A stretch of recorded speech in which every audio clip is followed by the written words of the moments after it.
Supporter Malaysia Jumawa melihat komposisi skuadnya yang dipenuhi bintang keturunan Grade A. Naturalisasi gacor Harimau Malaya ini langsung terlihat saat membantai Vietnam 4 gol tanpa balas. Namun sukacita fans negeri jiran mulai surut karena proyek licik Johor Darul Takzim. Klub milik Tunku Ismail Idris ini langsung mengambil banyak bintang keturunan Grade A. Alhasil naturalisasi baru FAM dituduh cuma menjadi akal-akalan dari kepentingan JDT. Bagaimanakah kekacauan Malaysia yang kena tipu bintang keturunan yang katanya level Grade A? Koar-koar membanggakan naturalisasi Grade A. Timnas Malaysia sempat kepayahan membenahi prestasi yang terus tertinggal dari Indonesia. Dalam beberapa tahun terakhir, eksistensi Harimau Malaya nyaris tak terdengar di kancah Asia. FAM yang kebingungan akhirnya mencuri ide PSSI dengan menaturalisasi darah keturunan. Federasi negeri jiran langsung memboyong 10 pemain asal Spanyol dan Amerika Latin. Sontak hal ini langsung bikin media dan netizen Malaysia bangga habis-habisan. Pasalnya, FAM sebelumnya cuma bisa merayu bintang asing Liga Malaysia untuk dinaturalisasi. Namun, sekarang Harimau Malaya punya banyak pemain yang bermain di level atas Eropa. Sebut saja Facundo Garces yang memperkuat klub La Liga Deportivo Alaves. Taji skuad Harimau Malaya diperkirakan akan makin tajam setelah muncul kabar bergabungnya 10 pemain warisan fase kedua dengan label Grade A. Tulis media Malaysia Harian Metro. Kesombongan negeri jiran kian menjadi-jadi usai membantai Vietnam di kualifikasi Piala Asia 2027. Skuad Harimau Malaya berpesta pora dengan mendulang 4 gol tanpa balas. Kekalahan tersebut langsung bikin publik Vietnam ketar-ketir bakal terus tertinggal dari Indonesia dan Malaysia. Apalagi dengan proyek naturalisasi yang terus digenjot kedua rivalnya. Sudah saatnya tim Vietnam melakukan evaluasi menyeluruh dari strategi, kekuatan fisik, hingga mental bertanding. Tulis media Bonda.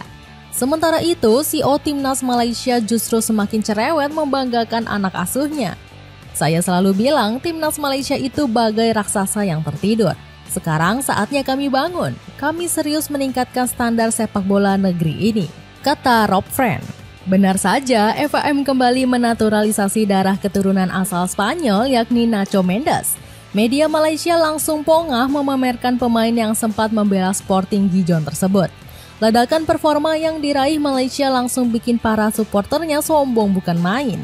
Mereka mulai berani menyindir Timnas Indonesia sebagai tim yang lebih lemah. Komentar ini bahkan keluar dari mulut salah satu legenda Malaysia yakni Abidin Hasan.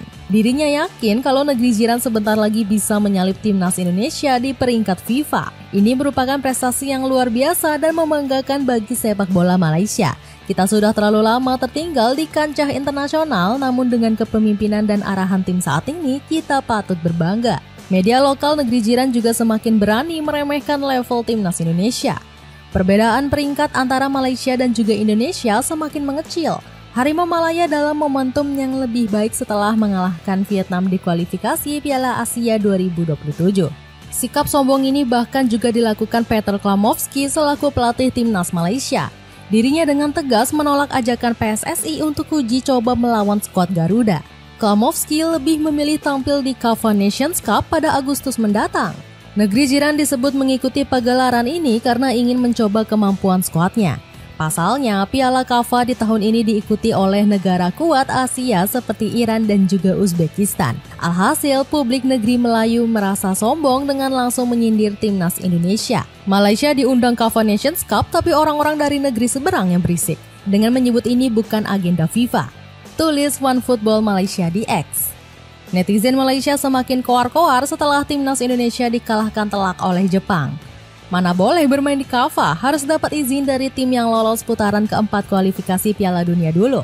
Tak apa-apa dibantai Jepang 0-6, yang penting putaran keempat. Tulis salah satu netizen Malaysia. Ujung-ujungnya gabung Johor Darul Takzim. Sikap Jumawa fans Malaysia membanggakan bintang keturunan tiba-tiba lenyap. Pasalnya, sejumlah penggawa berdarah Spanyol dan Amerika Latin justru memilih cabut dari Eropa. Usut punya usut, mereka ternyata langsung bergabung dengan Johor Darul Takzim. Bahkan Nacho Mendes yang baru dinaturalisasi juga ikut-ikutan pindah ke liga lokal. Parahnya, Mendes direkrut secara gratis setelah kontraknya nggak diperpanjang Sporting Gijon. Mendengar berita ini, netizen Malaysia seketika panik level timnas Malaysia bakal kembali turun. Selain Mendes, JDT sudah berhasil memboyong 2 bintang Harimau Malaya lainnya. Hector Hevel dan John Irazabal sudah jauh-jauh hari membela klub milik Tunku Ismail Idris tersebut. Ironisnya, mereka sama-sama datang dengan status buangan dari klub lamanya. Hevel dicampakkan oleh Portimonense, sementara Irazabal nggak dipertahankan klub Azerbaijan Zabah FK. Kebanggaan fans negeri jiran semakin runtuh setelah Joao Figueiredo juga gabung ke JDT. Padahal sang pemain punya karir cemerlang di Liga Super Turki bersama Istanbul Basaksehir. Anehnya, eksodus besar-besaran bintang keturunan ke JDT malah didukung Datuk Pakan Ramli. JDT bisa menjadi tempat terbaik bagi mereka untuk terus bersaing di sistem sepak bola kita sendiri. Hal ini juga memudahkan penyesuaian pemain Harimau Malaya yang berada di JDT. Alhasil, fenomena ini semakin membuktikan naturalisasi FAM dimanfaatkan oleh JDT. Ditambah, Federasi Negeri Jiran juga berada di bawah pengaruh Tunku Ismail Idris. Putra Sultan Johor ini memegang tanggung jawab penuh untuk menaturalisasi pemain keturunan. Namun peran besar ini malah digunakan Tunku Ismail untuk memperkuat JDT. Dapatkan sepatu safety yang ujungnya berbahan besi kualitas premium super kuat cuma 100 ribuan. Cek linknya di bawah ini. Ranking FIFA masih kalah telak dari timnas Indonesia. Perasaan fans Malaysia semakin hancur setelah FIFA mengumumkan update ranking terbaru. Harimau Malaya harus menerima pil pahit karena masih tertinggal dari skuad Garuda. Kemenangan 4-0 melawan Vietnam masih gagal membawa Malaysia menyalip peringkat Indonesia. Saat ini, negeri jiran hanya bertengger di posisi 125 FIFA hasil dari tambahan 14 poin. Bahkan, negeri jiran baru bisa kembali merasakan posisi ini setelah terseok-seok selama 19 tahun.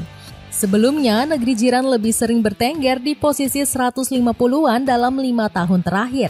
Hal ini justru berbanding terbalik dengan performa timnas Indonesia yang tetap meroket. Skuad Garuda berhasil mengamankan posisi 118 FIFA meski kalah melawan Jepang. Bahkan, skuad Garuda berpeluang menyalip Vietnam di peringkat 113. Meski begitu, negeri jiran seakan tutup mata melihat prestasi yang ditorehkan timnas Indonesia. Mereka tetap jumawa dengan menyebut hanya ada sedikit selisih dengan timnas Indonesia. Bahkan fans Harimau Malaya tetap optimis bisa melewati ranking FIFA milik skuad Garuda. Hanya selisih 13 poin dengan tim peringkat 118. Ada 5 kali FIFA Matchday untuk sisa tahun ini. Kita bisa, ujar salah satu netizen Malaysia. Bukannya menahan diri, fans negeri jiran malah makin sombong bisa mengguncang Piala KAFA. Mereka optimis Malaysia akan meroket di ranking FIFA setelah tampil apik di turnamen tersebut. Naik peringkat berkat membawa pemain keturunan. Mau lihat Malaysia peringkat 100 besar setelah Piala KAFA nanti dengan mengalahkan tim besar? Sombong warganet negeri jiran. Dapatkan sneakers murah meriah yang kece dipakai jogging maupun pergi jalan. Cek link di bawah ini. Dengan tertipu rencana licik Johor Darul Takzim, akankah para pemain keturunan Grade A Malaysia segera turun level?